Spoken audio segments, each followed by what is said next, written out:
Capítulo 3. La ciudad de las campanas. Un hombre se encontraba en lo alto de una montaña, contemplando su patria hundirse en el polvo. Las aguas se arremolinaban debajo, muy lejos, y oyó a un niño llorar. Eran sus propias lágrimas. Recogido el 4 de Tánates, año 1171, 30 segundos antes de la muerte. El sujeto era un zapatero de cierto renombre. Kharbranz, la ciudad de las campanas, no era un lugar que Salan hubiera imaginado que nunca visitaría. Aunque a menudo había soñado con viajar, esperaba pasar los primeros años de su vida secuestrada en la mansión de su familia, donde solo los libros de su padre le permitían escapar. Esperaba casarse con uno de los aliados de su padre, y luego pasarse el resto de la vida secuestrada en la mansión de ese otro hombre. Pero las expectativas eran como la porcelana fina. Cuanto más fuerte te agarrabas a ellas, más probable era que se rompiesen. Se sentía inquieta. Se apretó contra el pecho la libreta de dibujo encuadernada en cuero, mientras los estibadores llevaban el barco a puerto. Kharbranz era enorme, construida en la falda de una pronunciada pendiente. La ciudad tenía forma de cuña, como si hubiera sido edificada en una amplia grieta, con un lado abierto que desembocaba en el océano. Los edificios eran recios, con ventanas cuadradas, y parecían haber sido construidos con alguna especie de barro o adobe. Creme, tal vez.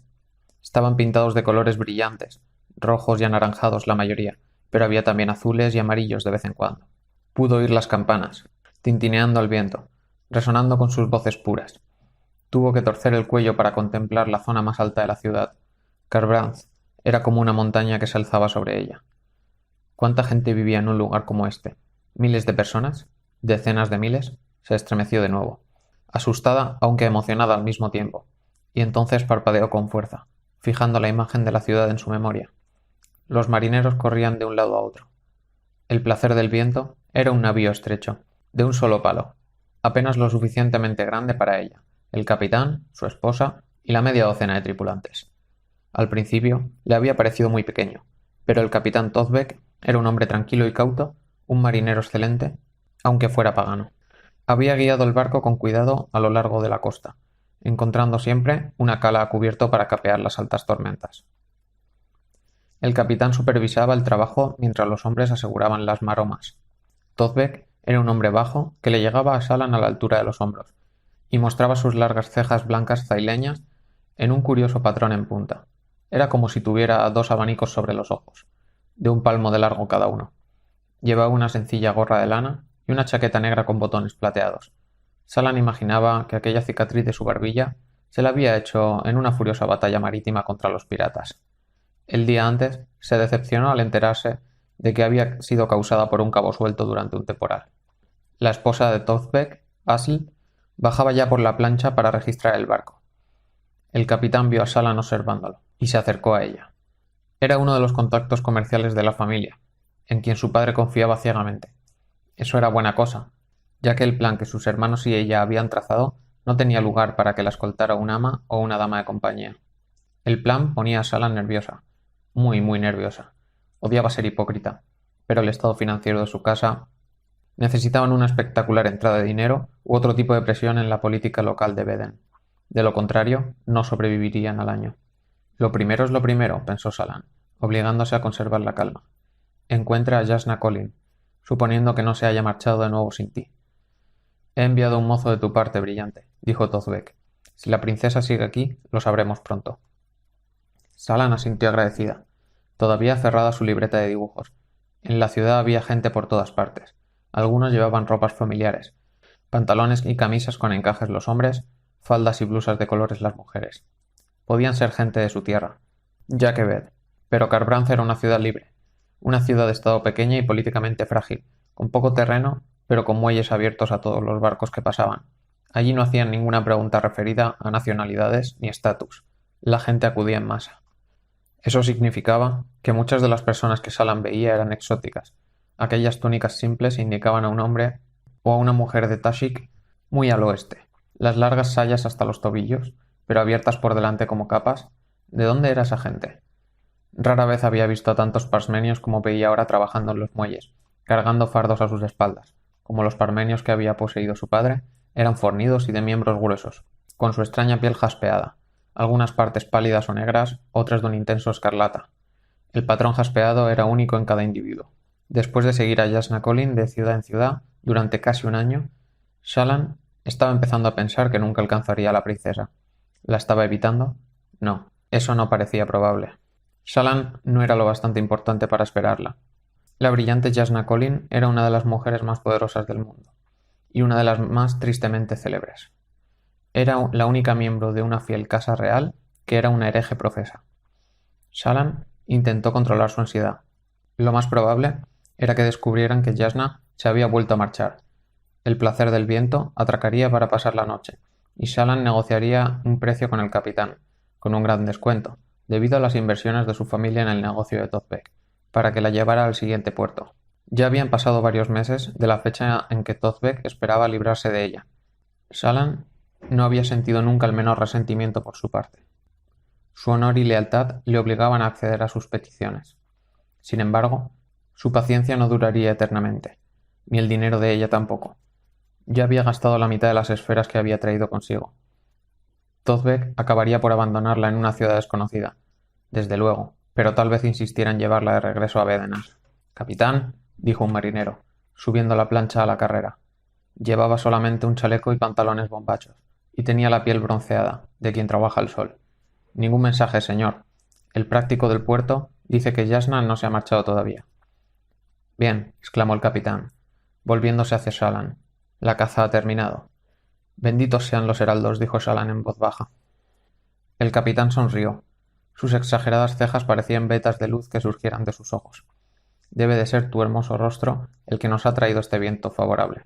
Los propios vientos Spren se extasiaron contigo, brillante Shallan, y nos condujeron hasta aquí». Shallan se ruborizó, y pensó una respuesta que no era la adecuada. «Ah», dijo el capitán señalándola, «puedo ver que tienes una respuesta. Lo veo en tus ojos, joven señora. Escúpela. Las palabras no están hechas para quedárselas uno. Son criaturas libres, y si se encierran trastornan el estómago». «No es adecuado», protestó Shallan. Tothbeck soltó una risotada. «Meses de viaje y sigues diciendo lo mismo. Y yo te insisto en que somos marineros. Olvidamos nuestra educación en el momento en que pusimos por primera vez el pie en un barco. Y ahora ya no hay redención posible para nosotros». Ella sonrió. Había sido educada por severas amas y tutoras para mantener la boca cerrada. Por desgracia, sus hermanos habían mostrado todavía más determinación en animarla a hacer lo contrario. Shallan había adoptado la costumbre de entretenerlos con comentarios mordaces cuando no había nadie cerca. Recordó con afecto las horas pasadas junto a la chisporreante chimenea del gran salón, los tres más jóvenes de sus 4 hermanos sentados a su alrededor, escuchándola mientras hacía comentarios del último adulador de su padre o un romance fugaz. A menudo inventaba versiones tontas de conversaciones para llenar las bocas de gente que podía ver, pero no oír. Eso había establecido en ella lo que sus amas consideraban una vena insolente. Los marineros apreciaron aún más que sus hermanos un comentario mordaz. «Bueno», le dijo Shallan al capitán, ruborizándose pero ansiosa por hablar de todas formas. «Estaba pensando esto. Dices que mi belleza sedujo a los vientos para que nos llevaran a toda prisa a Kharbranth. ¿Pero no implicaría eso que en otros viajes mi falta de belleza tuviera la culpa de que llegáramos tarde? Bueno, esto... Así que en realidad lo que me estás diciendo es que soy hermosa exactamente una sexta parte de las veces». «Tonterías, joven señora. Eres como un amanecer soleado». «¿Un amanecer? ¿Con eso quieres decir demasiado escarlata?» Se tiró del largo cabello rojo. «¿Y con tendencia a hacer que los hombres vuelvan la cara cuando me ven?» Él se echó a reír, y varios de los marineros cercanos lo imitaron. «Muy bien, pues», dijo el capitán Tothbeck. «Eres como una flor». Ella hizo una mueca. «Soy alérgica a las flores». El capitán alzó una ceja. «No, de verdad», admitió ella. «Creo que son cautivadoras. Pero si me regalaras un ramo, me daría un ataque tan fuerte que acabaría buscando en las paredes las pecas sueltas que pudieran haberse desprendido con la fuerza de mis estornudos». «Bueno, si eso es cierto, sigo diciendo que eres tan bonita como una flor. Si lo soy, entonces los jóvenes de mi edad deben sufrir mi misma alergia, pues mantienen las distancias muy claramente». Dio un respingo. «Bueno, verás, te dije que esto no era adecuado. Las jóvenes no deberían actuar de forma tan irritante». «Ah, joven señora», dijo el capitán, llevándose la mano a la gorra, «los muchachos y yo echaremos de menos tu lengua afilada. No estoy seguro de qué vamos a hacer sin ti». «Navegar, probablemente», contestó Shallan. «Y comer, y cantar, y contemplar las olas. Todas las cosas que hacéis ahora, solo que tendréis más tiempo para hacerlas, ya que no tropezaréis con una muchacha sentada en cubierta haciendo dibujos y murmurando para sí». Pero te estoy agradecida, capitán, por un viaje tan maravilloso, aunque algo exagerado en su duración. Él volvió a llevarse la mano a la gorra, agradeciendo el cumplido. Shallan sonrió. No había esperado que viajar sola fuera tan liberador. A sus hermanos les preocupaba que sintiera miedo. La consideraban tímida, porque no le gustaba discutir y permanecía callada cuando había grupos grandes hablando. Y tal vez era tímida, en efecto. Estar lejos de Jochebed resultaba intimidatorio. Pero también era maravilloso. Había llenado 3 libros de bocetos con las criaturas y gentes que había visto, y aunque su preocupación por las finanzas de su casa era una nube perpetua, se equilibraba con el puro placer de la experiencia. Tothbeck empezó a preparar el atraque. Era un buen hombre. Respecto a su alabanza, a su supuesta belleza, ella le daba el valor que tenía. Una amable, aunque exagerada muestra de afecto. Shallan era de piel pálida, en una época en que el bronceado alezi se consideraba la marca de la auténtica belleza, y aunque tenía los ojos celestes, su linaje familiar impuro se manifestaba en el pelo rojizo. No había un solo mechón de adecuado negro. Sus pecas habían ido desapareciendo a medida que se convirtió en mujer. Benditos fueran los heraldos, pero seguía habiendo algunas visibles, espolvoreando sus mejillas y su nariz. Joven señora, le dijo el capitán después de consultar con sus hombres, la brillante Yasna sin duda estará en el cónclave. Oh, ¿dónde está el Palaneo? Sí, sí, y el rey vive allí también. Es el centro de la ciudad, como si dijéramos. Excepto que está en lo más alto, se rascó la barbilla. Bueno, de todas formas, la brillante Yasna Collin es hermana de un rey. No se alojaría en ningún otro lugar. No en Kharbranth. Yalb, aquí presente, te mostrará el camino. Podremos llevar tu equipaje más tarde. Muchas gracias, capitán, respondió ella. Shailor Kabat Nour. Los vientos nos han traído a salvo. Una frase de agradecimiento en el idioma ceilense. El capitán sonrió de oreja a oreja. Kaiba de Fortensis. Ella no tenía ni idea de lo que significaba aquello. Su ceilense era bastante bueno cuando lo leía, pero hablarlo era otro cantar. Le sonrió, lo que pareció ser la adecuada respuesta, pues él se echó a reír y señaló a uno de sus marineros. Esperaremos 2 días en este muelle, le dijo. Hay una alta tormenta mañana, así que no podemos zarpar. Si la situación con la brillante Yasna no sale según lo esperado, te llevaremos de vuelta a Jochebed. Gracias de nuevo. No es nada, joven señora, dijo él. Es lo que haríamos de todas formas. Podemos pertrecharnos aquí y todo. Además, ese retrato de mi esposa que hiciste para mi camarote es muy bonito. Muy bonito. Se acercó a Yal para darle instrucciones. Shallan esperó mientras guardaba su libreta en su carpeta de cuero. Yalb. Le resultaba difícil pronunciar el nombre en su lengua Veden, porque eran tan aficionados los zaileños a unir tantas letras, sin vocales adecuadas. Yalb la llamó con la mano. Ella se dispuso a seguirlo. Ten mucho cuidado, muchacha, le advirtió el capitán al pasar. Incluso una ciudad segura como Kharbranth oculta peligros. Mantén la cabeza en su sitio. Creo que no hay duda de que prefiero tener la cabeza sobre los hombros, capitán, respondió ella, pisando con cuidado la plancha. Si no lo hago, entonces será que alguien se ha acercado demasiado con una maza. El capitán se echó a reír, y se despidió de ella mientras Shallan bajaba por la plancha, agarrándose a la barandilla con la mano libre. Como todas las mujeres de Borin, mantenía la mano izquierda, la mano segura, cubierta, revelando solo la mano libre. Las mujeres ojos oscuros, corrientes, solían llevar un guante, pero una mujer de su rango debía mostrar más recato. En su caso, mantenía la mano segura cubierta por la enorme manga de su vestido, que llevaba abotonado hasta arriba. El traje era de estilo tradicional Borin, ajustado en el busto, hombros y cintura, con una falda amplia debajo. Era de seda azul, con botones de concha de chul en los lados, y ella sujetaba con la mano segura la mochila contra su pecho, mientras se agarraba a la barandilla con la mano libre. Desembocó en la furiosa actividad de los muelles, donde los mensajeros corrían de un lado a otro, y mujeres de vestidos rojos apuntaban los cargamentos en sus libros de cuentas. Kharbranth era un reino Borin, como Alethkar y como Jochebed, la tierra de Shallan. Aquí no había paganos, y escribir era un arte femenino. Los hombres aprendían solamente glifos, dejando las letras y la lectura para sus hermanas y esposas. Ella no lo había preguntado, pero estaba segura de que el capitán sabía leer. Lo había visto con libros, cosa que la hizo sentirse incómoda. Leer era una ocupación rara en un hombre, al menos en hombres que no fueran fervorosos. ¿Quieres ir montada?, le preguntó Yalb, con su dialecto ceileño rural tan fuerte que ella apenas pudo distinguir las palabras. Sí, por favor. Él asintió y se marchó, dejándola en los muelles, rodeada por un grupo de pasmenios que trasladaban laboriosamente cajas de madera de un embarcadero a otro. Los pasmenios eran duros de mollera, pero resultaban unos trabajadores excelentes. Nunca se quejaban, y hacían siempre lo que se les decía. El padre de Shallan los prefería a los esclavos corrientes. ¿De verdad que los aleci estaban combatiendo contra los pasmenios en las llanuras quebradas? A Shallan eso le parecía muy extraño. Los pasmenios no luchaban, eran dóciles y prácticamente mudos. Naturalmente, por lo que había oído, los de las llanuras quebradas, los Parshendi los llamaban, eran físicamente distintos de los parmenios corrientes. Más fuertes, más altos, más inteligentes. Quizás en realidad no eran pasmenios, sino parientes lejanos de algún tipo. Para su sorpresa, pudo ver signos de vida animal en los muelles. Unas cuantas anguilas aéreas ondulaban en las alturas, buscando ratas o peces. Cangrejos diminutos se escondían entre las grietas de los tablones del muelle, y un puñado de jaspens colgaban de sus gruesos troncos. En una calle cercana, un bisón vagabundo acechaba en las sombras, buscando un bocado que pudiera pillar. Shallan no pudo resistirse a abrir su carpeta y empezar a bocetar una anguila aérea. ¿Es que no tenía miedo de toda aquella gente? Sostuvo la libreta con mano segura, los dedos ocultos engarfiados en su parte superior, mientras usaba un lápiz de carboncillo para dibujar.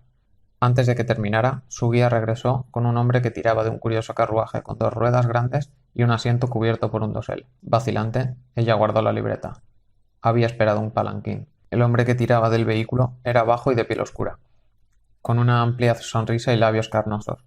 Le indicó con un gesto a Shallan que se sentara, y ella lo hizo con la modesta gracia que sus amas le habían enseñado. El conductor formuló una pregunta en un lenguaje entrecortado y terso que no reconoció.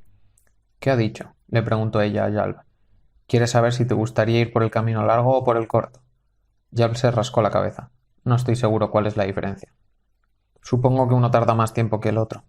Oh, sí que eres lista. Yalb le dijo algo al conductor en aquel mismo tono entrecortado y el hombre le respondió. El camino largo ofrece una buena vista de la ciudad, dijo Yalb. El corto va directamente al cónclave. No hay muchas buenas vistas, dice. Supongo que se ha dado cuenta de que eres nueva en la ciudad. ¿Tanto destaco?, preguntó Shallan ruborizándose. Oh, no, por supuesto que no, brillante.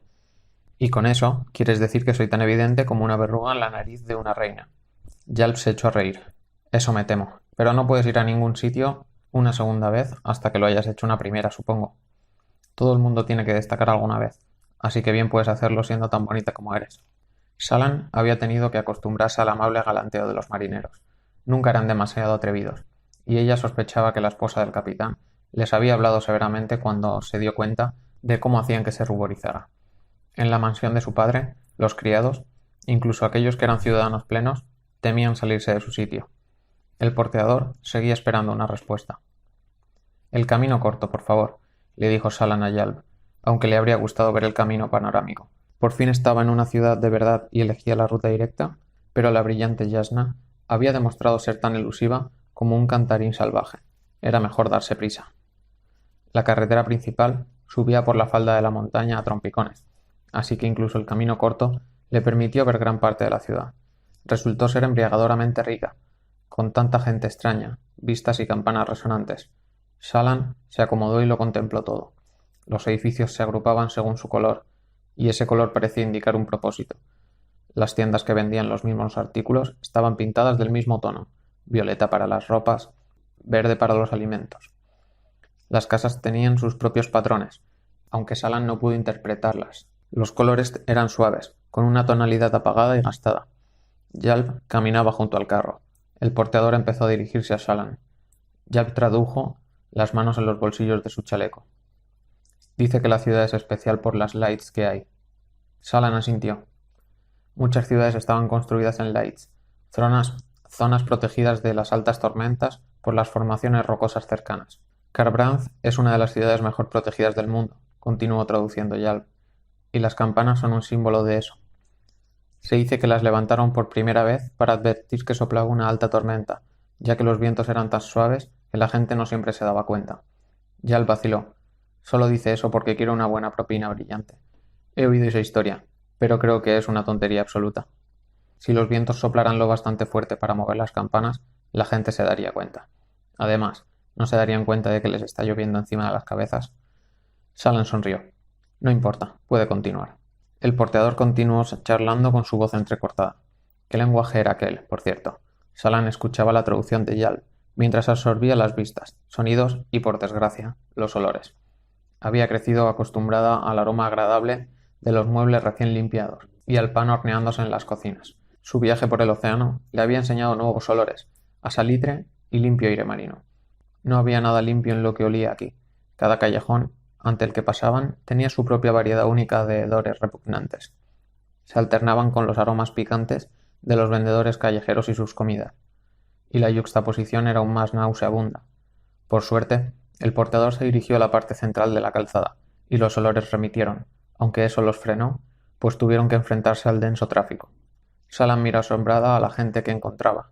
Aquellos hombres de manos enguantadas y piel levemente azulina eran de Natanatán. Pero, ¿quiénes eran aquellas personas altas y regias que vestían túnicas negras? ¿Y los hombres con las barbas recogidas en trenzas que los hacían parecer embarados? Los sonidos recordaron a Salan los coros en competición de los cantarines salvajes de su casa, solo que multiplicados de variedad y volumen. 100 voces llamándose unas a otras, mezcladas con los golpes de las puertas al cerrarse, de las ruedas al rodar sobre la piedra, de los gritos ocasionales de las anguilas aéreas. Las omnipresentes campanas tintineaban al fondo, más fuertes cuando soplaba el viento. Asomaban en las ventanas de las tiendas, colgaban de los aleros. Todos los postes de los faroles de la calle tenían una campana colgando bajo la lámpara, y el carro donde Salam viajaba tenía una campanita de plata en el mismo extremo del dosel. Cuando habían subido la mitad de la montaña, una oleada de fuertes campanadas indicó la hora. Los diversos repiques crearon un verdadero estrépito con su falta de sincronía. Las multitudes se fueron haciendo más escasas cuando llegaron al barrio más alto de la ciudad, y al cabo de un rato su portador la condujo hasta un enorme edificio situado en la misma cima. Pintado de blanco, estaba tallado en la cara de la misma roca, en vez de estar construida con ladrillos o barro. Las columnas de delante brotaban de la piedra, y la parte trasera del edificio se fundía suavemente con el acantilado. Los tejados tenían cúpulas cuadradas en lo alto, y estaban pintados de colores metálicos. Mujeres ojos claros entraban y salían, llevando utensilios de escribas y vestidas como Salan, las manos izquierdas adecuadamente cubiertas. Los hombres que entraban o salían del edificio vestían chaquetones borín de estilo militar y pantalones recios, abotonados por los costados y terminados en un duro cuello. Muchos llevaban espadas, los cinturones envueltos en los chaquetones que les llegaban hasta las rodillas. El portador se detuvo e hizo un comentario a Yalp. El marinero empezó a discutir con él, las manos en las caderas. Salan sonrió ante su severa expresión y parpadeó intensamente, fijando la escena en su memoria para posteriores bocetos. Me está ofreciendo dividir conmigo la diferencia si lo dejo hinchar el precio del viaje, dijo Yalp, sacudiendo la cabeza y ofreciendo una mano para ayudar a Salan a bajar del carruaje. Cuando lo hizo, miró al porteador, que se encogió de hombros, sonriendo como un niño al que han pillado robando golosinas. Ella agarró la mochila con su mano cubierta y buscó dentro con su mano libre para sacar el monedero. ¿Cuánto debo darle? 2 claros deberían ser más que suficientes. Yo habría ofrecido 1. El ladrón quería pedir 5. Antes de este viaje, ella nunca había usado dinero. Tan solo admiraba las esferas por su belleza. Cada una estaba compuesta por una perla de cristal un poco más grande que la uña de una persona, con una gema mucho más pequeña en el centro. Las gemas podían absorber luz tormentosa, y eso las hacía brillar. Cuando abrió el monedero, fragmentos de rubí, esmeralda, diamante y zafiro brillaron en su rostro. Cogió 3 chips de diamante, la denominación más pequeña. Las esmeraldas eran las más valiosas, pues podían ser usadas por los moldeadores de almas para crear comida. La parte de cristal de la mayoría de las esferas era del mismo tamaño. El tamaño de gema del centro determinaba el valor. Los 3 chips, por ejemplo, tenían cada uno una diminuta lasca de diamante dentro. Incluso eso era suficiente para brillar con la luz tormentosa, mucho más débil que una lámpara, pero todavía visible. Un marco, la denominación media de la esfera, era un poco menos brillante que una vela. Hacían falta 5 chips para sumar un marco. Solo había traído esferas infusas, ya que había oído que las opacas eran sospechosas, y a veces los prestamistas tenían que ser llevados a juicio para determinar la autenticidad de la gema. Guardaba las esferas más valiosas que tenía en su bolsa segura, naturalmente, que estaba abotonada en el interior de su manga izquierda. Le entregó los 3 chips a Yalp, que ladeó la cabeza. Le asintió al porteador, ruborizándose, advirtiendo que sin darse cuenta había utilizado a Yalp como si fuera un maestro de sirvientes intermediario. ¿Se sentiría ofendido? Él se echó a reír y se irguió, como si imitara a un maestro de sirvientes, y le pagó al portador con una burlona expresión de severidad. El portador se rió, le hizo una reverencia a Salan y se marchó con su carro. «Esto es para ti», dijo Salan, sacando un marco de rubí y entregándoselo a Yalp. Brillante, esto es demasiado. En parte es por agradecimiento, dijo ella, pero también es para pagarte que te quedes aquí y esperes unas horas, por si regreso. ¿Esperar unas horas por un franco de fuego? Eso es el salario de una semana navegando. Entonces debería ser suficiente para asegurarme de que no te marcharás. Estaré aquí mismo, exclamó Yalb, haciéndole una elaborada reverencia, sorprendentemente bien ejecutada. Shallan inspiró profundamente y empezó a subir las escalinatas que conducían a la impresionante entrada del cónclave. La piedra tallada era en efecto notable. La artista que había en ella quiso detenerse a estudiarla, pero no se atrevió. Entrar en el enorme edificio fue como ser engullida. El pasillo interior estaba flanqueado con lámparas de luz tormentosa que brillaban en blanco. Dentro de ellas, posiblemente había broams de diamante. La mayoría de los edificios de hermosa construcción usaban luz tormentosa para proporcionar iluminación. Un broam, la denominación más alta de las esferas, brillaba casi con la misma luz que varias velas. Su luz brillaba por igual, y suavemente sobre las muchas ayudantes, escribas y ojos claros que se movían por el pasillo. El edificio parecía estar construido como un alto, ancho y largo túnel horadado en la roca. Grandiosas cámaras flanqueaban los lados, y pasillos secundarios surgían de la gran sala central. Shallan se sintió más cómoda que en el exterior. Este lugar, con sus sirvientes ocupados, sus brillantes señores menores y sus brillantes damas, era familiar.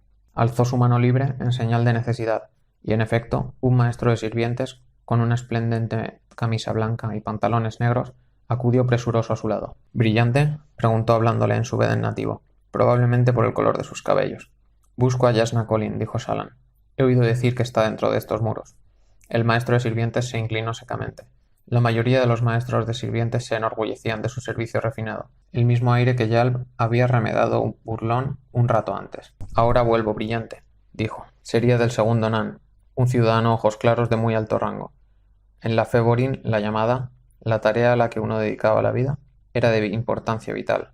Elegir una buena profesión y trabajar duro en ella era la mejor forma de asegurarse un buen lugar en la otra vida. El devotario concreto que se elegía para adorar a menudo tenía que ver con la naturaleza de la llamada escogida. Shallan se cruzó de brazos, esperando. Había pensado mucho en su propia llamada.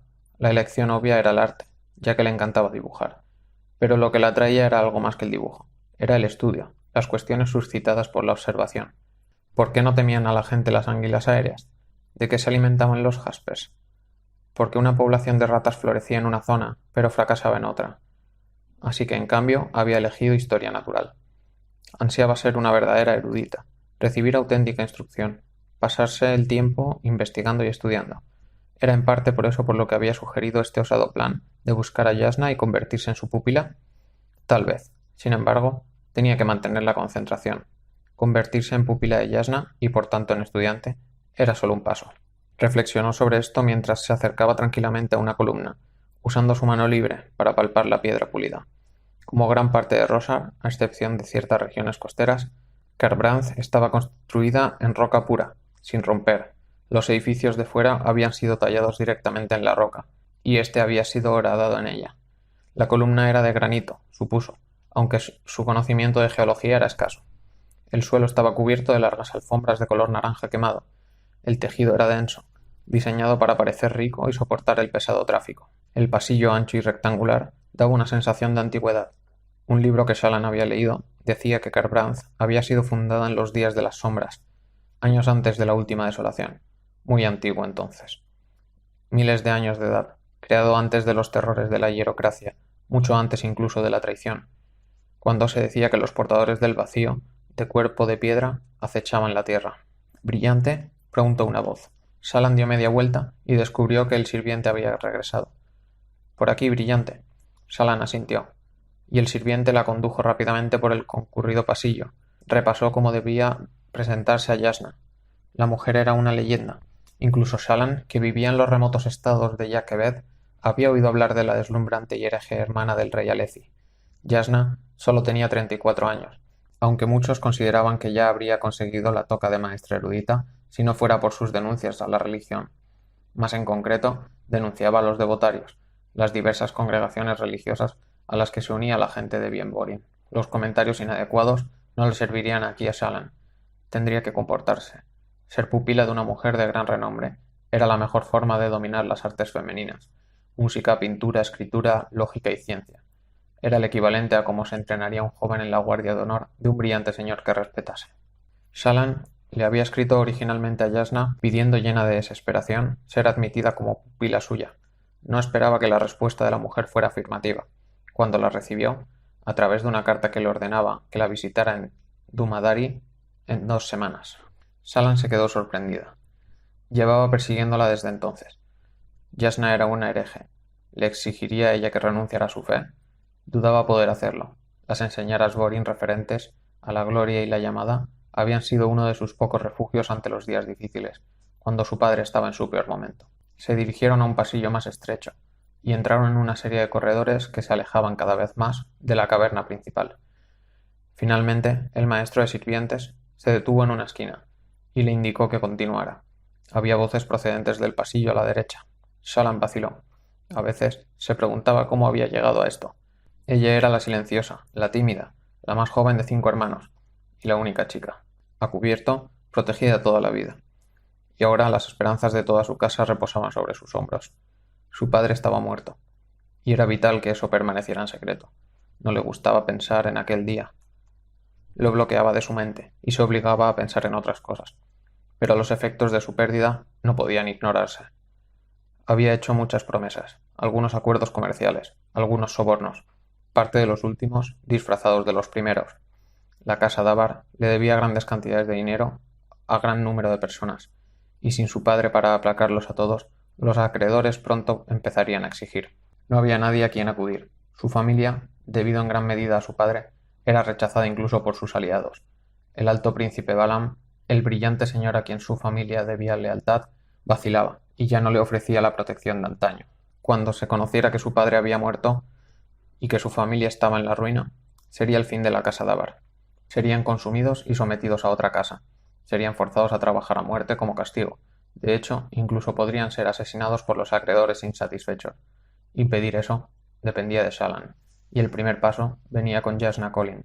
Shallan inspiró profundamente y luego giró la esquina.